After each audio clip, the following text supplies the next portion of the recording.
You have had a friend or an acquaintance that people called you the yin and the yang. Oh, wow. Okay, well, that's what my Okay, I had a yin and the yang friend, my friend Tim. So he was a childhood friend, my best friend, all the way through all my school years.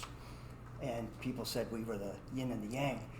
And one story that would kind of explain our relationship goes back to our college days.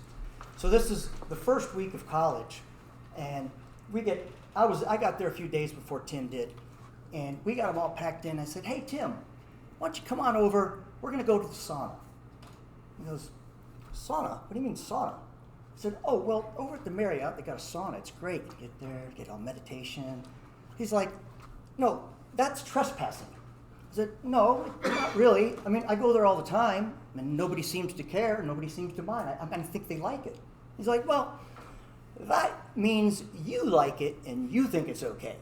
I said, "Listen, forget about it. Just come on, get your bag, and let's go in the car." So we get in the car. We're driving over to the sauna. So I park the car, and I'm like, "Tim, just act like normal. All right? Just walk in there like, you got a room here."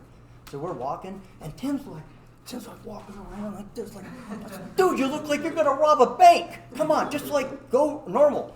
So he tries to calm down, but he's so skittish, it's crazy. I said, "Come on, let's get in the sauna." So I tried to calm him down, talking about, whatever in school. We're sweating, and all of a sudden, somebody opens the door. "Hello, fellas. Hey, how you doing?" Tim is putting handprints on the bench. And I'm like, "What can I help you with?" He goes, "Well, what's your all's room number?"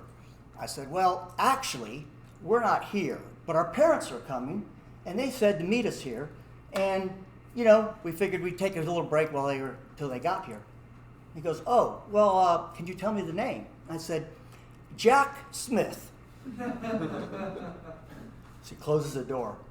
Tim is sweating so much, like his droplets are like projectiles. I mean, he's about to explode.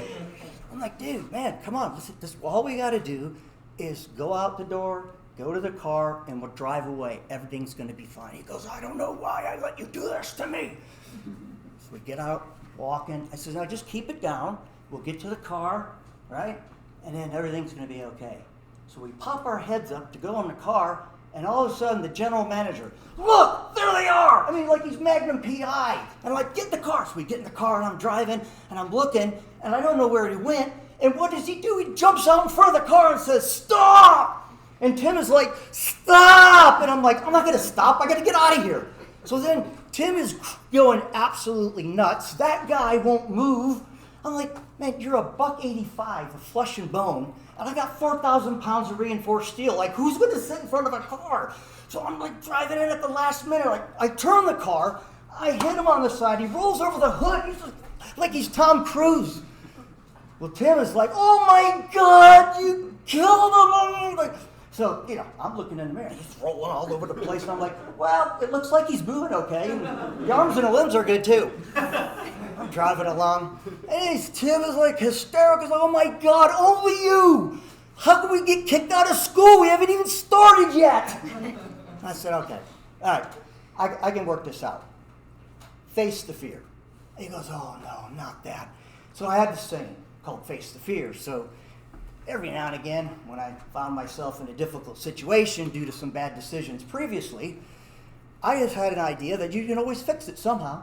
So in this particular case, I figured, well, I'll just turn around and apologize. He's going, "No, no." Like, well, to me, that was my only choice. So I'm driving back to the hotel, and there's 2 cops with the lights flashing when we drive up. I'm going, wow, I wasn't expecting that. So I go in, get out of the car, walk up to the general manager. The cops are there. I said, "Before you arrest me, okay, I have something to say." And I look at the general manager, and I'm like, "You are amazing.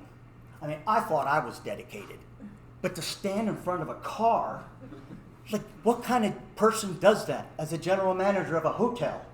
I said, "That took a lot, and I'm so sorry because I'm just some kind of knucklehead. I wasn't thinking."